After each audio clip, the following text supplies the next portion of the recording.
Randall was obviously surprised at the question. He wondered why she would be bringing this up, especially during a celebratory dinner. The Williams all got very uneasy when they heard this question. Some of them even looked a little sad. "Yes, I do. Why do you ask?" Randall replied cautiously. "I've recently spoke with a young woman in Chicago," the woman explained. "She's one of our most promising junior members. Anyway, she told me that she saw a young man named Kevin Williams who was in possession of a power pill. So I'm wondering if he's related to any of you." When the Williamses heard that, they burst out laughing. Kevin actually got his hands on a power pill? How could a like him have managed that? They all understood that a power pill was the most effective herbal med you could use to start boosting your training. While his family's laughter rang in his ears, Randall put down his wine glass on the table and replied to her in a very grave tone of voice. "Since you just arrived here, there are some things you may not be aware of. First of all, yes, Kevin is indeed related to the Williams family, but he's no longer one of us. He's become something savage, something." "Grandpa Williams is right," Laura interrupted him. "Kevin, that betrayed us all. He colluded with outsiders to misappropriate our family's funds. We threw him out of the family and now he's living off his wife's fortune. Some time ago, he even ruined his cousin's wedding. Then he brought people with him to attack us right here in our own house. He even went so far as to insult his relatives and then fight with Grandpa Williams." "I agree with Laura," one of her cousins chimed in.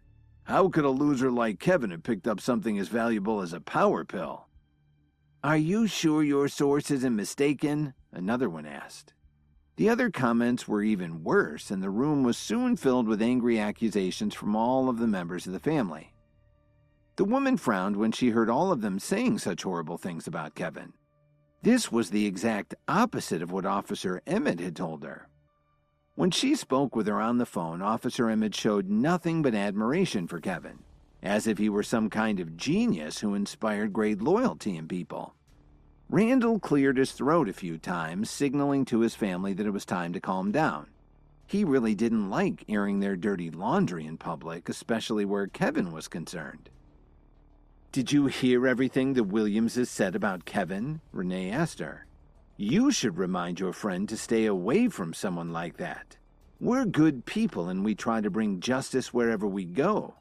I've already told Randall that if I meet this man, I'll do away with him right then and there."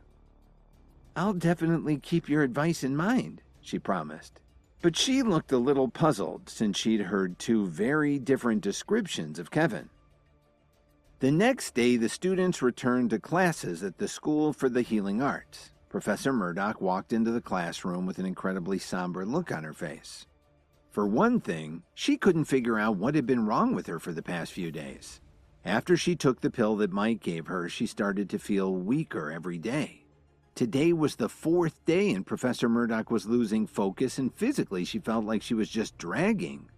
She thought about Kevin and started to feel impatient. At the Whistler Hotel, Kevin had tried to dissuade her from taking Mike's pill, but she hadn't listened. It was starting to look like she should have taken his advice. So now her only hope was that Kevin really had a way to solve her problem. But when she entered the classroom, Professor Murdoch was disappointed. Dalton Steele was back from the hospital, but where was Kevin? "Dalton, why didn't Kevin come to class?" Professor Murdoch asked him sternly. "I don't know, Professor," Dalton replied honestly. He'd just been released from the hospital the day before and hadn't been in touch with his friend. Suddenly, Mike stood up from his chair and announced, "I know where he is." Mike had been looking for a chance to get back at Kevin ever since he'd stepped on him. "How do you know that?" Professor Murdoch frowned. "It's simple. Kevin donated millions of dollars without his wife's permission. Now he's probably at home begging for her to forgive him," Mike said with a laugh. The students burst into laughter at the image. "What the hell is wrong with this guy? Does he want a beating?" Dalton thought to himself as his temper flared. He picked up one of his books and threw it at Mike. "Hey, Dalton, I wasn't talking about you," Mike complained. Even though the book had hit him hard, he didn't show a trace of anger. He took the book back to Dalton and put it down gently on his desk. Mike had asked around to learn as much as he could about his classmates. When he found out what kind of person Dalton was, he decided it was in his best interest not to get on his bad side. "Never mind," Professor Murdoch said with a little disappointment. "Okay, it's a self-study period now. You all know what you should be doing." She had thought that Mike might be right, even though what he said sounded like a joke. After all, Kevin had donated a heck of a lot of money. But what would she do if Kevin didn't come to class? If she lost any more of her strength, she'd be right back where she started without any chance of getting it back again. When Professor Murdoch got back to her office, she tried Kevin's number a few times, but she couldn't get through. What she didn't know was that at that very moment, Kevin was at Downtown General. He was pacing anxiously in the waiting area outside the operating room. Lily had been in there for hours. The hospital had flown Dr. Willow in from New York the night before to perform the surgery, but Kevin hadn't heard any news yet. "You've got to hold on, Lily," Kevin said to himself desperately. He was filled with a lot of regret as he paced back and forth. "It hasn't been easy for us. Just when we were finally going to be happy together, I might lose you. Just hold on." Kevin kept thinking about her and mumbling to himself. He didn't care what anybody thought when they saw him like this. All he cared about was Lily. Suddenly, Dr. Willow walked out of the operating room and took off her mask. She looked exhausted. "How's my wife?" Kevin nervously asked her as he put his hand on her shoulder. "Don't worry, Kevin. Lily's fine now and she's been sent to recovery. It was a difficult operation because the knife wound was very close to her heart," Dr. Willow explained as she forced a smile to comfort him. Then she added a warning.